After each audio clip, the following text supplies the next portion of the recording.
Happy Lupercalia. That's a festival, a Roman festival, that's really behind all of our traditions for Valentine's Day.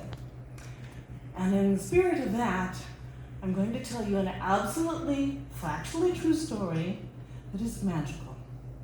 When I was a very small child, I had a dream that I was swinging on the swing set in the backyard of the house where my parents rented the upper floors.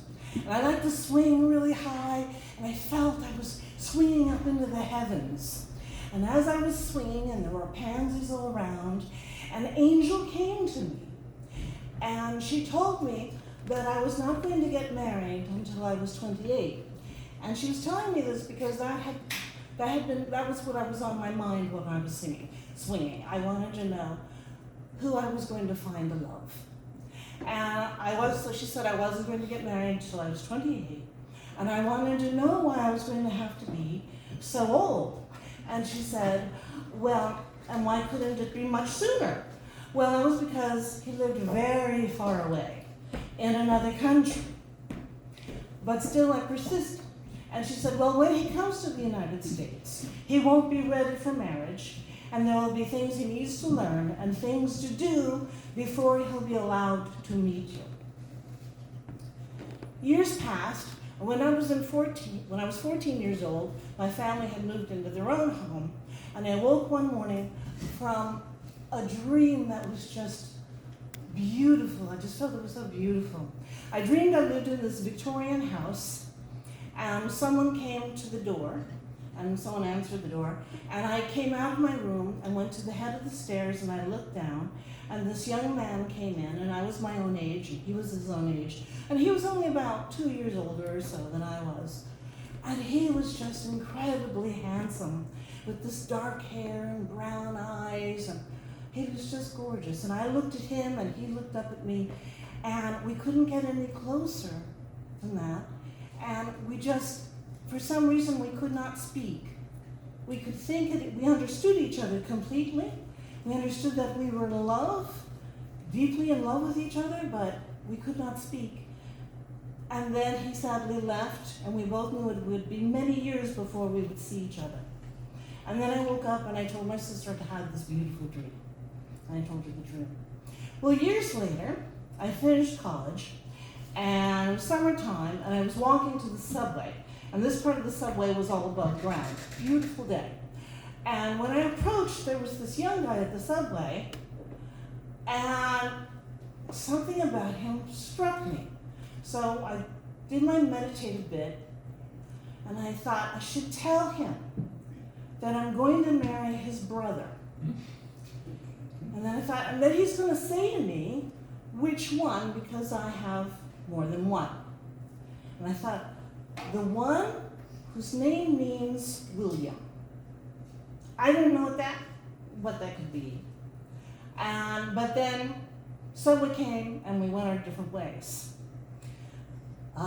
Years later, I was now in my own apartment in Cambridge, Massachusetts, and a friend came over and she begged me to come and crash this party with her.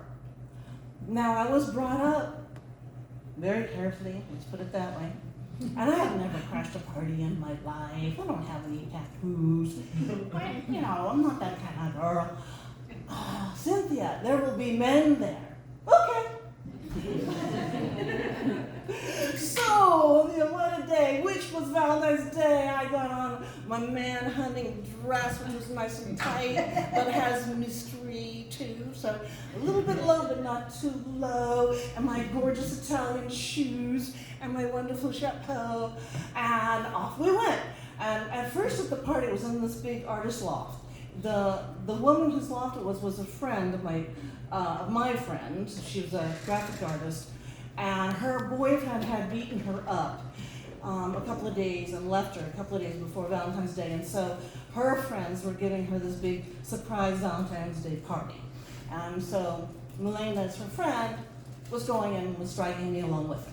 So we go in, at first nobody's there except one guy kind of setting up drinks. And so here's good looking, so I decided I would go over and introduce myself, which I did. And so I went up, And I said, hi, I'm Cynthia Clay. And he said, my name is Guillermo. And then half an hour ensued where I tried to learn to pronounce that name. And then I went back over to my friends because he didn't say anything else, and I didn't know what to say. That's as far as I could get. And they asked me what his accent was, and I very knowledgeably said, Russian. Those of you who speak Spanish, we realize that's kind of ridiculous. Someone named Guillermo would be Russian. But anyway, the party picked up, we got to talking. He and I arrested attention because we started talking about and arguing about pornography. He thought that, I thought that porno magazines should be available for sale in shops, but behind the counter where kids won't see it. And he was arguing against that. But there was also another guy trying to pick me up, and I was warned that he had a live-in girlfriend, so he was bad news. And he was nothing in looks compared to this Guillermo guy that I was talking to. And so they both follow me to the door when Milena comes to me and says, Cynthia, the taxi is leaving.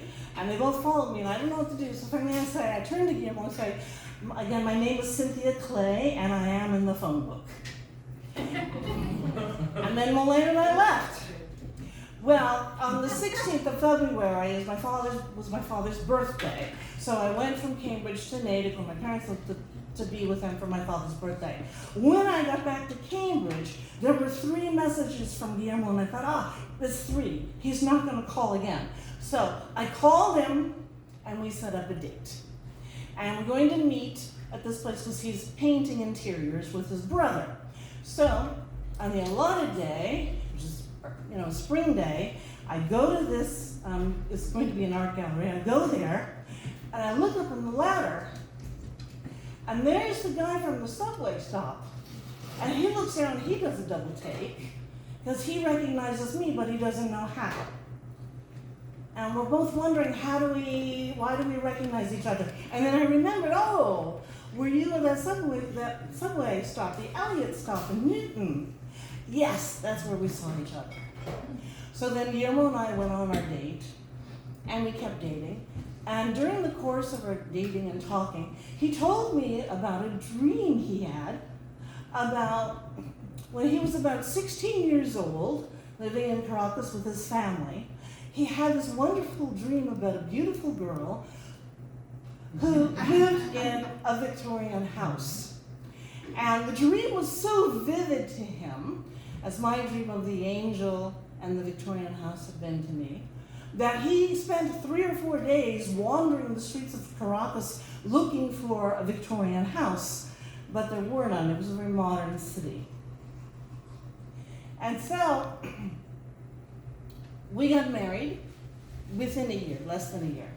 And last night when I was talking to him about this story, trying to get more details from him about what exactly did you dream, because obviously I told him my dream, and he said, we were talking about how we had met on New Year's Eve, but I was performing, and it was outdoors for first night in Boston, where it's very cold and millions of people come to watch shows.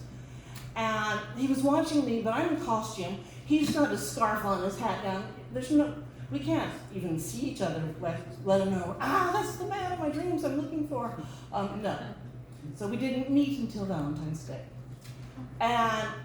But he said, I had to do something good before we were allowed to meet. That's what I felt. And it was awful that I didn't even know this girl whose boyfriend had beat her up. I didn't even know Peter, who was asked me to help him.